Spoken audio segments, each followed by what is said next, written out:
Like the California and the California T before it, the Ferrari Portofino is a very particular kind of Ferrari. It's the everyday Ferrari. The Ferrari for people who have never owned a car like this before.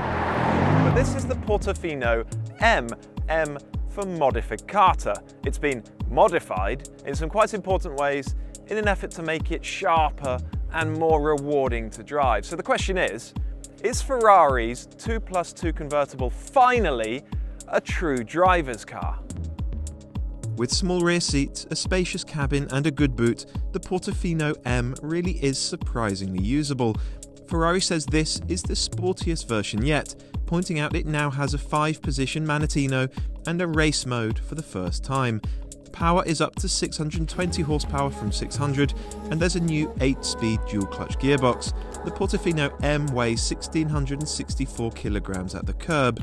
62 miles per hour comes by in 3.5 seconds, while the top speed is 199 miles per hour. The price is £175,000. Unlike BMW and Mercedes, who are reverting to fabric hoods, Ferrari has stuck with a folding hardtop. It retracts swiftly, and you can raise or lower it on the move as well.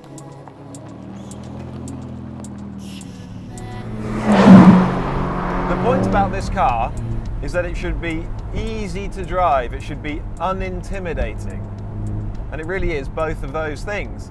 For instance, the ride quality is a comfort mode, and the ride quality in comfort mode is brilliant for this sort of car. And it's totally effortless to drive as well. Visibility is really good all around me, and the car doesn't even feel too big. Those things mean it will be a breeze to use daily. I think the only thing that annoys me slightly about this car in normal use is the brake pedal, particularly when you want to come to a halt smoothly. You squeeze it, you get nothing, and then everything. And it makes driving the car at very low speeds just a little bit annoying. Earlier models were easy to live with too, so does the Portofino M move the game on in any way? Well, right away, it feels like a sharper, keener thing than the earlier versions of this car. It really is better to drive this thing. For instance, the body feels so rigid. There's just a slight sense of it wobbling about a little bit, as you'd expect of a convertible car. But actually it feels stiffer than the F8 Spider's body.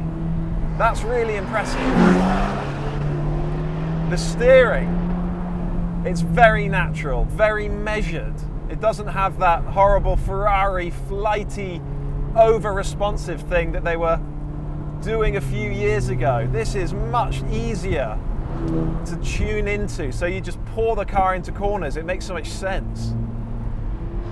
What's improved most is the body control. Earlier Californias in particular, they felt wayward, they felt quite sloppy. But this one, this Portofino M, is really well tied down. It's night and day. You've got bundles of grip, really good steering, strong brakes, very, very taut body control, good agility. This car doesn't feel as heavy as it is. And all those things make it really good to drive.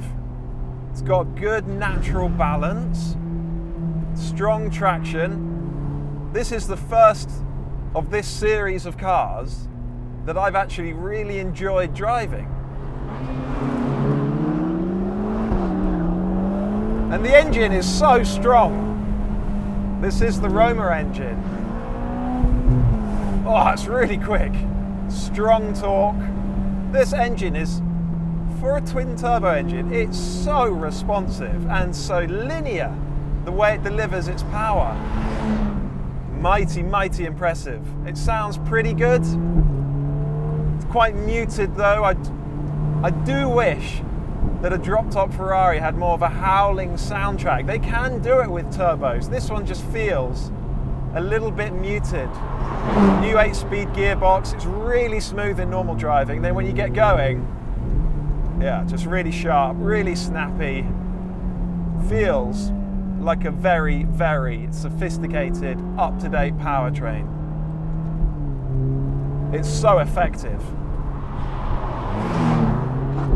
This might well be the Ferrari for people who have never had a Ferrari or a supercar before.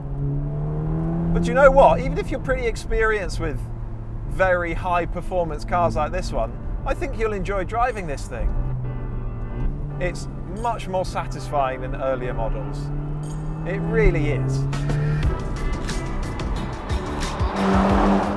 A big step forward then, but these things are relative. You'd only have to drive the Portofino M back-to-back with an F8 Tributo to realise how compromised a convertible Grand Tourer is as a driver's car.